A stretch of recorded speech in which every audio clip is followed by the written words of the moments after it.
Bom dia, gente. Hoje nós vamos estar falando sobre a ecologia, alguns conceitos principais da ecologia.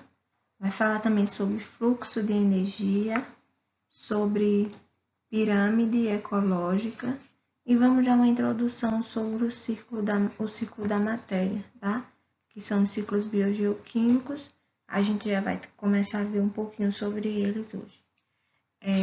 Para a gente iniciar, vocês vão precisar pegar o livro de vocês do segundo bimestre de Biologia, na página 3.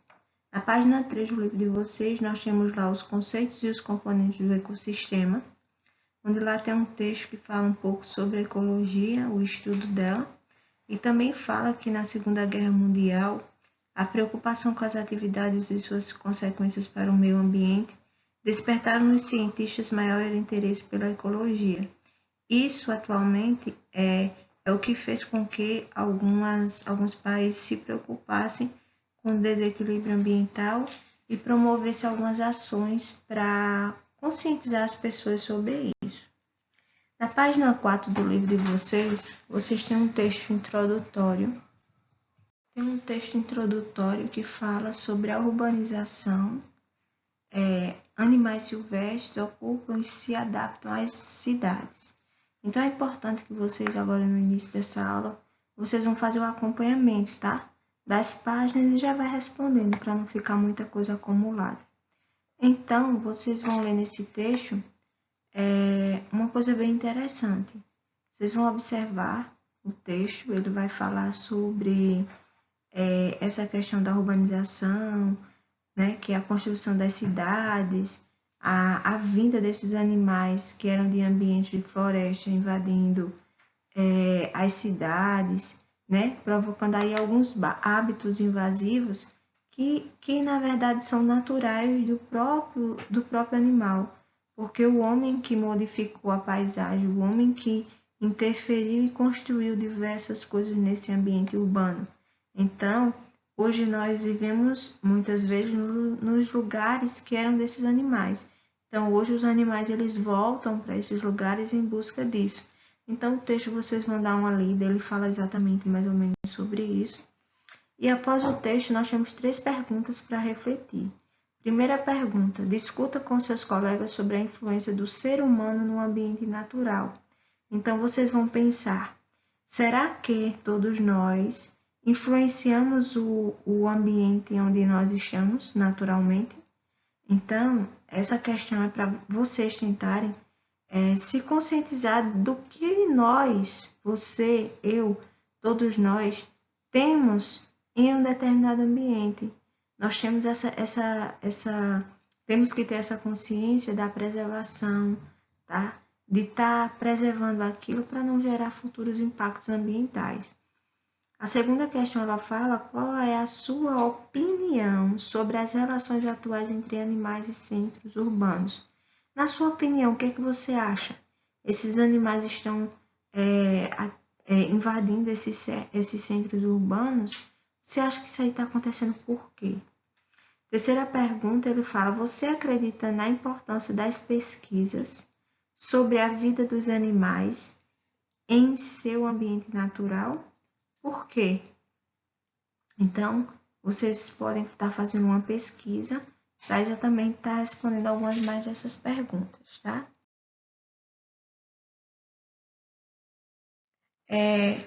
Vamos agora para o conceito, né? O que é a ecologia, estudo e a sua importância.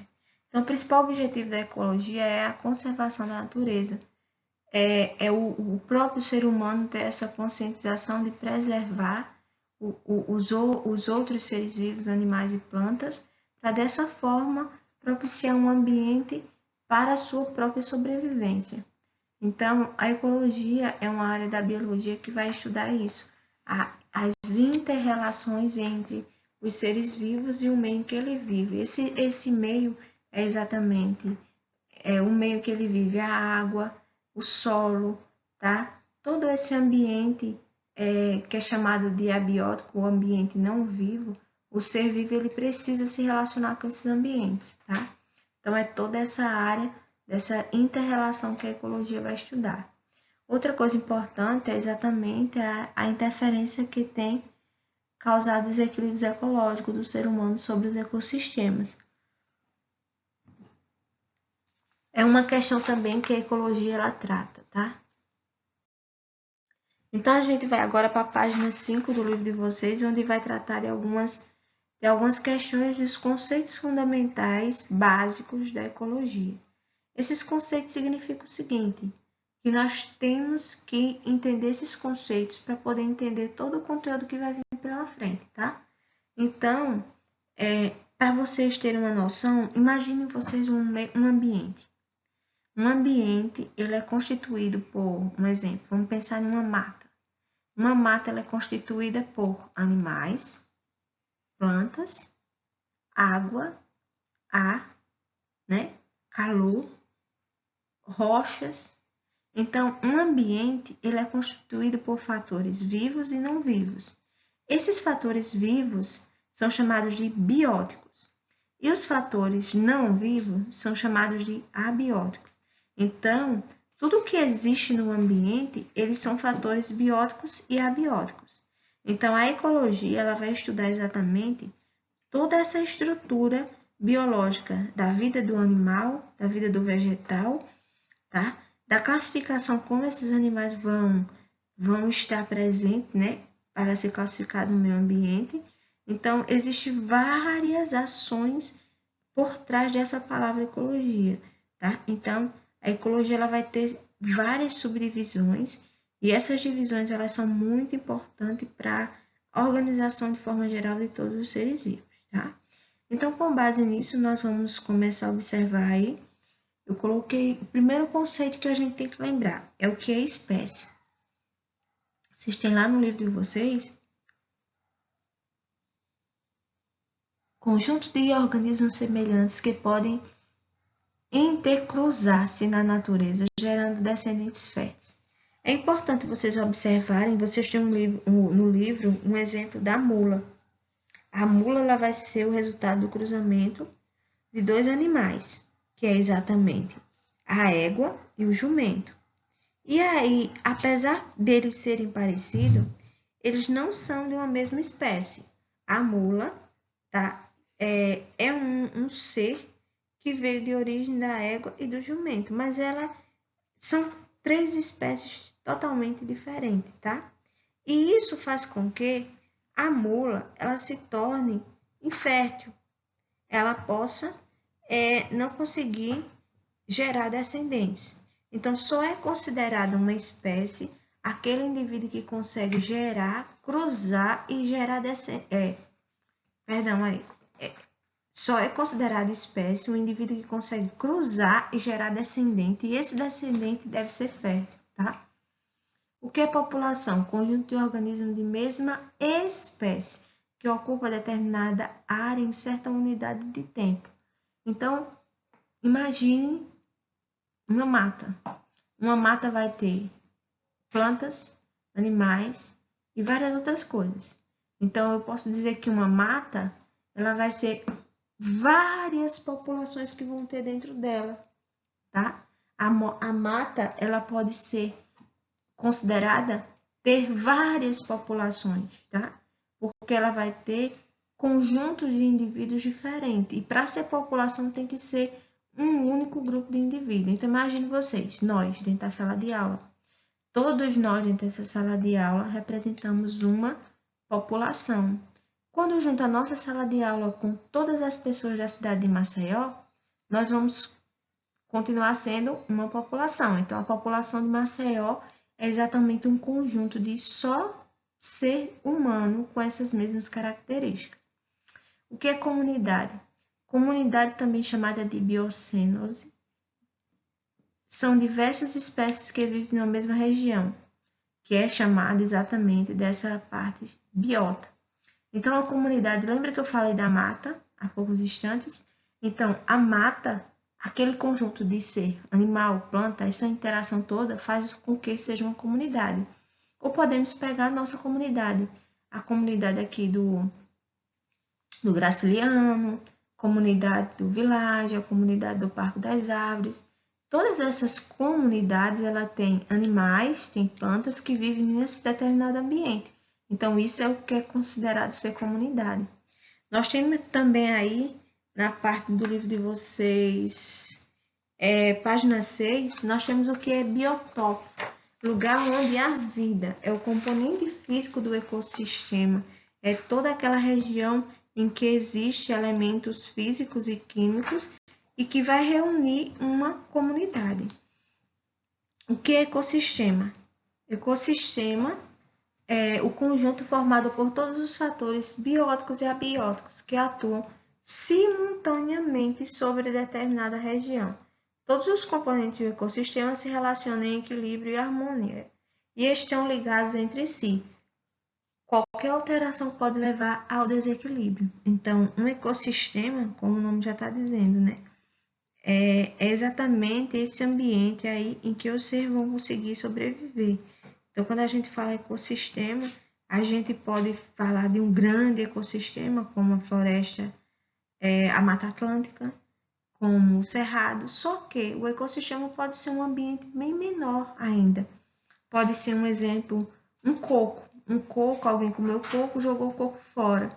Dentro daquele coco vai começar a existir ser vivo, vai existir aquele ser vivo, vão começar a sobreviver, ou melhor, ali vai se tornar um abrigo para eles. Então, ali, se esse ser estiver interagindo com outros fatores externos, pode ser considerado um ecossistema, tá?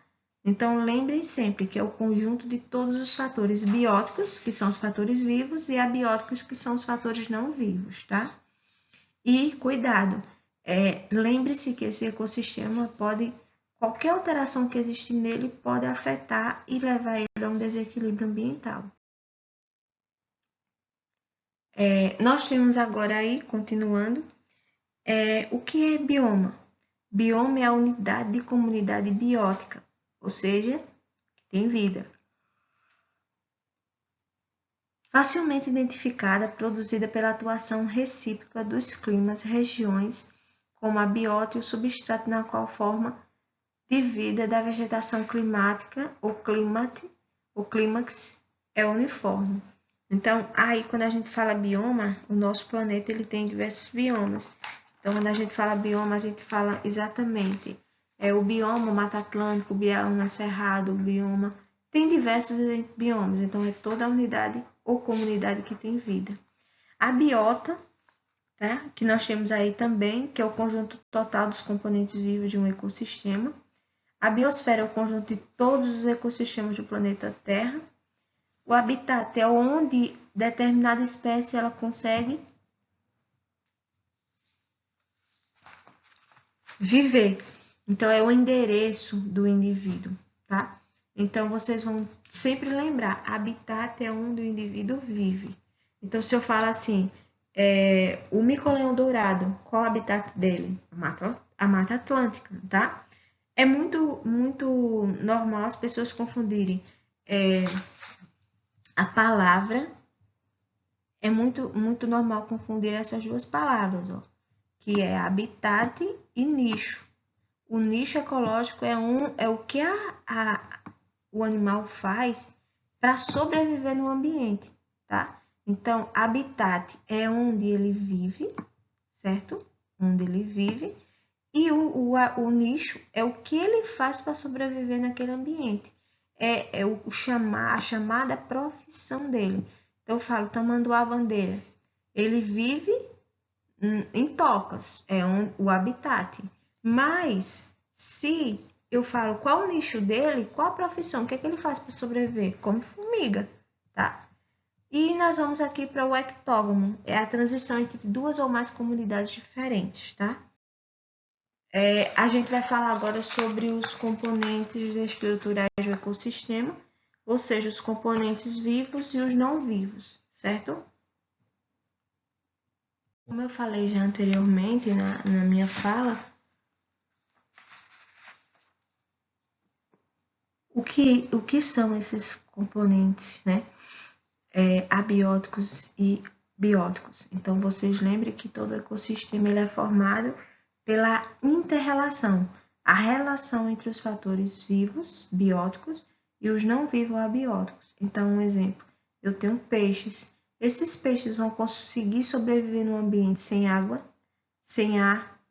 Não vão. Então, é exatamente isso, a inter-relação, tá, que vai estar acontecendo entre os fatores bióticos e abióticos, ok? Aqui vocês podem ver algumas imagens dessa que eu acabei de falar, né? Observem aí o peixe, os peixes na água, alguns animais.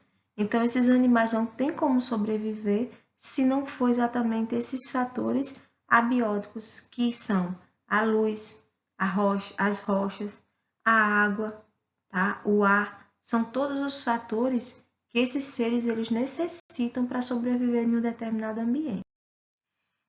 Com base nisso, nós vamos para o que pode estar aí presente nesses fatores abióticos e bióticos. Os bióticos, eles são os físicos, então, radiação solar, temperatura, luz, umidade, vento. E eles podem ser também químicos, quando eles estão presentes na água ou no solo, e esses seres, eles conseguem absorver ele. Então, os químicos podem ser esses nutrientes que estão mergulhados na água ou no solo. E podem ser também geológicos. No caso, esses fatores abióticos também pode ser o solo, tá? A gente acha que não, mas solo, temperatura, rochas, entre outros, são tudo fatores abióticos. Aqui na atmosfera é importante lembrar dos gases do oxigênio, que vocês sabem que é o que mantém a vida, tá? E é ele também que impede que a Terra perca calor para o universo, fazendo com que, né, aconteça o efeito estufa, que é o que protege o nosso planeta. A gente vai falar mais tarde sobre isso no próximo assunto. Eles também, na atmosfera, ele vai funcionar como cobertor, o oxigênio, né? Exatamente onde gases como dióxido de carbono, metano, entre outros, vão fazer parte da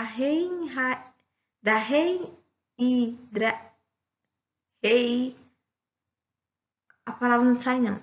Quer dizer a radiação infravermelha, tá? Que vai sair do planeta para formar essa estufa aí protetora. Outra coisa que o aumento dessa concentração do CO2 na atmosfera, ela favorece a temperatura, né, elevada do planeta, provocando aí o processo que vocês já viram muito em geografia, que é o aquecimento global. E os fatores bióticos, que são os fatores vivos, eles vão ser subdivididos em dois grupos. É importante vocês lembrarem disso aqui, acho que vocês todos já sabem, que são os organismos autotrófos, que são os seres fotossintetizantes e quimiosintetizadores, ou quimiosintetizantes, que são todos os produtores, que são aqueles que conseguem produzir seu próprio alimento. E nós temos os organismos heterotróficos, que são aqueles que não conseguem produzir seu alimento, que vão se encaixar em plantas, fungos e algumas bactérias, ou também chamado de consumidores e decompositores. É importante vocês lembrarem dessa relação. Autotrófo produz seu próprio alimento, que são os produtores, as plantas. Heterotrófos não produzem seu alimento, que são exatamente os animais, fungos e bactérias. Aqui vocês podem ver os produtores, tá? Vocês conseguem ver aqui, ó, o produtor, que são as plantas, ó, produtores. Vocês estão vendo aqui que essa planta, ela precisa da energia do sol, ela precisa da água e do gás carbônico para realizar a fotossíntese e as plantas começarem a crescer. Tudo que as plantas começam a crescer, elas vão favorecer, elas vão liberar oxigênio, ó, o oxigênio para os consumidores, certo? E esses consumidores, por sua vez, quando morrem, eles vão virar matéria orgânica, e essa matéria orgânica vai liberar os nutrientes para as bactérias e os fungos que vivem no solo, fazendo assim com que aconteça a decomposição desses corpos. E aí vem exatamente os nutrientes de volta para a terra, ou seja, para os produtores. Então aí vocês estão vendo o ciclo, né? O ciclo exatamente que acontece com tudo que está aí em nossa volta, certo? Então, o produtor produz seu próprio alimento, o consumidor consome, vai se decompor e os nutrientes vão voltar de novo para as plantas. Com base nisso, se vocês já entenderam o que é o produtor, consumidor e decompositor, a gente vai estudar agora cadeias e teias alimentares. Esses dois compostos estão presentes em todo um ecossistema. Fazendo o que aí? A cadeia alimentar, ela é tipo a reciclagem de nutrientes minerais na natureza. É exatamente quando esses nutrientes vão passar consequentemente de um ser para o outro, tá? E ela vai formar aí cadeias alimentares, elas podem formar redes alimentares. E essas redes alimentares, elas vão constituir a transferência de matéria orgânica ou de energia de um corpo para outro, certo? Então, aí nós vamos ver agora algumas dessas questões, tá? Do que é uma teia, do que é uma cadeia alimentar. Lembrando, vocês têm isso aí no livro de vocês, na página 8 e 9, certo? Deem uma com o livro do lado.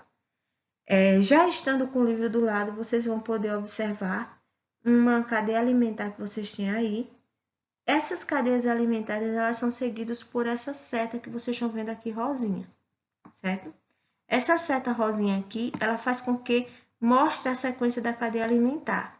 Então, nós temos aqui plantas, algas, ó, aqui.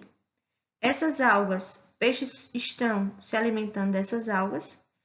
Peixes maiores estão se alimentando desses menores. E nós temos aqui esse animalzinho, essa ave que se alimenta desses peixes. Então, vocês estão vendo aqui que essa cadeia alimentar, ela vai possuir uma coisa chamada nível trófico. O que é o nível trófico? É exatamente a sequência em que esse alimento vai ser passando. Então, esse nível trófico ele vai ser representado exatamente por quem? O primeiro nível trófico aqui, ó, é as plantas. O terceiro nível trófico vai ser esse animal, aqui, essa ave. Terceiro nível trófico. Então, a energia ela vai sendo como se fosse um fluxo, passando de um organismo para outro.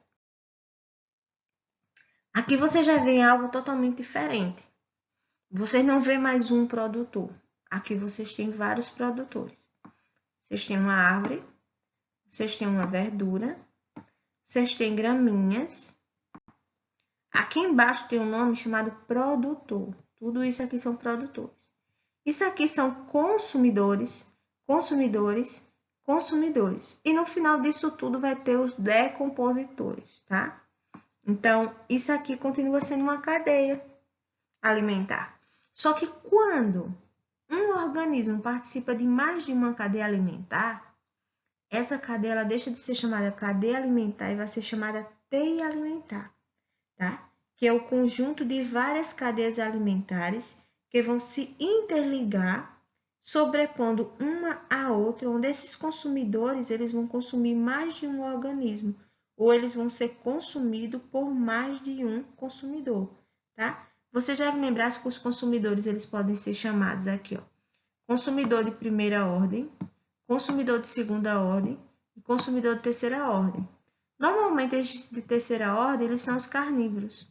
Os de segunda ordem eles também podem ser considerados carnívoros ou podem ser chamados de, eles são chamados de herbívoro. Onívoro, que é o nível que nós estamos, tá? Eles vão ser chamados, tudo isso aqui de onívoro, que eles vão tanto comer outros animais, como eles podem ter outra forma também. E os primeiros consumidores são os consumidores chamados de consumidores herbívoros. Então, herbívoro, onívoro e carnívoro, tá? O herbívoro é aquele que só vai comer vegetais, tudo de origem das plantas. O herbívoro é aquele que pode comer as duas coisas e o carnívoro é aquele que só come carne. Como você já deve lembrar disso. Então, aqui vamos pegar uma primeira cadeia alimentar para a gente entender. A zebra está se alimentando da árvore. A cobra, a onça se alimenta da zebra. Então, nós temos uma primeira cadeia alimentar. Só que a zebra ela também pode comer a verdura que é alface. Se ela comer alface, a onça comer ela já vai ser a segunda cadeia alimentar, tá? Aqui vocês podem ver uma árvore. O besouro se alimentando dessa árvore. Esse besouro pode servir de alimento para esse largato, de alimento para esse gavião. Então, vamos voltar aqui para o coelho. O coelho está se alimentando da alface, a cobra está se alimentando do coelho. Só que vocês podem ver aqui a setinha, ver que a onça também já pode estar se alimentando do coelho. Então, vocês podem ver que um ser vivo pode participar de mais de uma cadeia alimentar. Se ele participa de mais de uma cadeia, ele para de ser uma cadeia e vai ser chamado de teia alimentar, tá? Então, os insetos que caem na água, eles vão ser exatamente, nós temos aqui um exemplo. Frutos, pirambutanga, que é um tipo de peixe, pode se alimentar. Aqui nós temos o dourado. Aqui nós temos a sucuri, que pode se alimentar dele. Os frutos, o macaco prego. Essa setinha aqui, insetos que caem na água. Pode se alimentar disso daqui também, mas essa setinha teria que ser assim, tá? Ao contrário. Então, aqui nós também estamos vendo uma teia alimentar, só que mais simples, certo? Mas é uma teia. Várias cadeias. Se eu for contar, nós temos 1, 2, 3, 3 a 4 cadeias. Aqui eu vou mostrar para vocês os níveis tróficos que eu já falei anteriormente. Os níveis tróficos, ele é o conjunto de organismos de um ecossistema que possui o mesmo tipo de nutrição. Então, os animais onívoros podem ocupar diversos níveis tróficos. Então, vamos lá. Primeiro nível trófico. Eu falei para vocês anteriormente que é sempre ocupado pelo produtor. Então, se eu tenho milho, galinha e ser humano, o produtor vai ser o milho. Quem vai ser o primeiro nível trófico? O milho. Então, vai ser exatamente o primeiro nível trófico. Nós temos aqui o consumidor. Eu falei que era a galinha. Então, a galinha ela vai ser consumidora de segundo nível. E aí, sucessivamente, nós vamos ter o consumidor secundário, terciário, quaternário. E aí, conforme vai passando o nível de organismo, o nível de energia, o nível trófico de cada um, ele vai também aumentando. Quem tem aí mais nível trófico? O milho ou exatamente nós, seres humanos? Então, quem tem maior nível trófico é sempre as plantas, tá? E esse nível, essa setinha que indica a cadeia alimentar, é indicando exatamente que a sequência de energia vai sendo passada, mas parte dela vai ser perdida. Aqui nós vamos estudar agora o que são pirâmides ecológicas. As pirâmides ecológicas elas são representações gráficas dos níveis tróficos de uma cadeia alimentar. Os decompositores eles não vão se incluir numa cadeia ou em uma pirâmide alimentar, tá? Nessa transferência que vocês podem observar aqui de matéria e de energia, de um nível trófico a outro vai acontecer grande perca de energia aí por parte aí em questão de pequenas frações de energias, tá? Então, você observa aí no último nível trófico, nós temos a coruja e não sei que animal é esse, mas nós temos a coruja e uma raposa, se eu não estiver enganada. Então, esses dois animais aí, eles fazem parte do último nível trófico, tá? E esse tipo de pirâmide aí é exatamente a pirâmide de número. Existe a pirâmide de número, de biomassa e de energia. Então, a gente vai ver agora esses 3 tipos de pirâmide, tá? Então, elas estão mostrando exatamente o nível trófico de cada indivíduo. Então, como eu já falei, as pirâmides elas são exatamente representando a transferência de energia e elas podem ser de biomassa e de energia. A primeira que nós temos aqui é a pirâmide de número, onde ela vai indicar a quantidade e um número específico de cada indivíduo por nível trófico. Então, vocês podem ver aí 1000 plantas, 300 gafanhotos, 20 aves. Então, produtor, consumidor, primário e secundário. Primeiro nível trófico, segundo nível trófico, terceiro nível trófico. Essa cadeia também de número, ela pode ser tanto direta ou ela pode ser invertida, como essa segunda que vocês observam. 3 ipês, 1000 besouros e 20 aves. Então, ela pode sim também ter essa forma invertida. Quando ela é invertida, o número de consumidor, vocês podem observar aí, ele alimenta-se de pequenos números de produtores, como vocês estão vendo aí, 1000 besouros para 3 prés de ipês, né? Então, isso aí é um exemplo exatamente que vai acontecer, mas isso também pode acontecer com cupins, com protozoários, em que vários indivíduos se alimentam de uma única planta. O outro tipo de pirâmide, que é a pirâmide de biomassa, ela vai expressar os termos de quantidade do peso total do organismo em cada nível trófico, e ela pode ser representada direta ou invertida, tá? Também, ela pode representar dessas duas formas. Então, vocês estão vendo aí uma forma, 1000 produtores, não, 10.000 produtores, 1000 gafanhotos, 100 sapos e 10 aves. Então, vocês estão vendo aí uma pirâmide que vai mostrar a quantidade de indivíduos, sendo que aí em grama barra massa, metro cúbico, né? Aqui nós temos a pirâmide de energia, ela nunca poderá ser invertida, tá? Nunca. E aí vocês têm 40.000 quilocalorias de produtor, 600 quilocalorias pelo consumidor e 400 quilocalorias por outro consumidor secundário. Então, nessa pirâmide aí, vocês podem ver exatamente o nível trófico também, mas ela aí é mostrando exatamente a energia desses indivíduos que vai sendo acumulada. Nós finalizamos, tá? Nós tivemos aí essa finalização. Vocês agora vão fazer o seguinte para mim. Vocês vão pegar o livro de vocês na página 11 e vão responder a atividade que nós temos aí. Primeira questão, o que a ecologia estuda? Muito simples e fácil. Defina o que é ecossistema. Complete as lacunas de acordo com a interação entre os indivíduos. E aí vocês vão lendo as questões da página 11 até a 17, vão responder. Nós estamos com 32 minutos de aula. Eu acredito que nesses 20 minutos, que é o tempo suficiente, dá tempo de vocês estarem finalizando essa atividade. Ao terminar de finalizar a atividade, estejam enviando para a plataforma Google Sala de Aula. Vai estar lá disponível já essa aula também. Vocês tentem assistir, responder e postar, que daqui a pouco eu já vou começar um outro conteúdo, tá? Boa sorte e estou aqui a dispor para qualquer dúvida. O próximo assunto que a gente vai ver vai ser os ciclos biogeoquímicos, tá? Tá no módulo de vocês na página 19.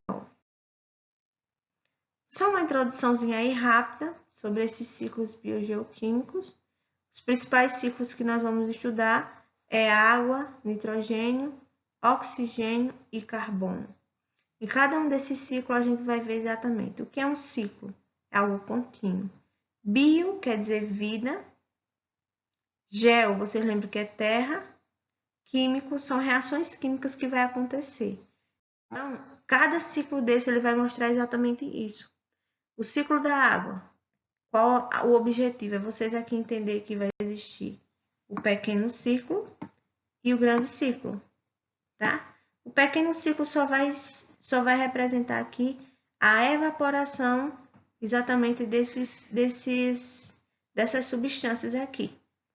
Já o grande ciclo vai envolver a transpiração dos animais, aqui dos lagos, também a evaporação dos mares, aqui a transpiração das plantas que tem aqui em um morro, de uma floresta. Então, tem essa diferença aí do ciclo da água, do pequeno ciclo e o grande ciclo. E aí, você já vai lembrar que com a formação dessas nuvens, nós temos exatamente a formação de chuva. Essa chuva cai e começa todo o ciclo novamente. É algo contínuo. O ciclo do nitrogênio é uma coisa bem importante aqui para a gente lembrar. o nitrogênio, ele é uma substância que ele não é absorvido, ele é o gás que existe em maior quantidade no nosso planeta, mas ele não é absorvido, certo? Pelas plantas com facilidade. As plantas vão precisar passar por algumas transformações. Que transformações seriam essas? Então, somente as bactérias que existem no solo vão ser capazes de fixar esse nitrogênio do ar. Então, aqui vocês estão vendo esse primeiro esquema, o nitrogênio, o gás nitrogênio. Então, vai existir bactérias no solo chamadas rizóbios. Essas bactérias vão transformar esse nitrogênio em amônia. Essa amônia, em sua vez, isso tudo no solo, vai precisar de uma outra bactéria chamada nitrossomas. Essas bactérias chamadas nitrossomas, elas vão fazer o processo de, como se fosse a finalização, mas aí ela vai ainda se transformar essa amônia aqui em nitrato, para que outras bactérias chamadas nitrobacter, ela venha transformar tudo isso no nitrato. Aqui é o nitrito, o gás, nitrogênio, amônia, aqui o nitrito e o último nitrato, que é essa forma que os seres vão conseguir produzir seu alimento através disso. Então, os animais, eles obtêm o nitrogênio somente pela alimentação, tá? Só quando eles se alimentam de outros seres é que eles vão estar fazendo esse processo de absorção de nitrogênio. Aqui, só para vocês verem como é que acontece isso, a fixação do nitrogênio pelas plantas, ó. Aqui vocês têm as bactérias fixadoras desse nitrogênio, que vai acontecer nas raízes das leguminosas. Essas bactérias aqui, elas vão fixar, ó, olha aqui, fixar esse nitrogênio no solo. As outras bactérias, que são os nitrossomas, vai transformar, ó, em amônia. Depois, ela vai pegar tudo isso aqui, ó, vai transformar através das nitrossomas e o processo chamado nitrificação vai transformar esse nitrito através da microbactéria em nitrato.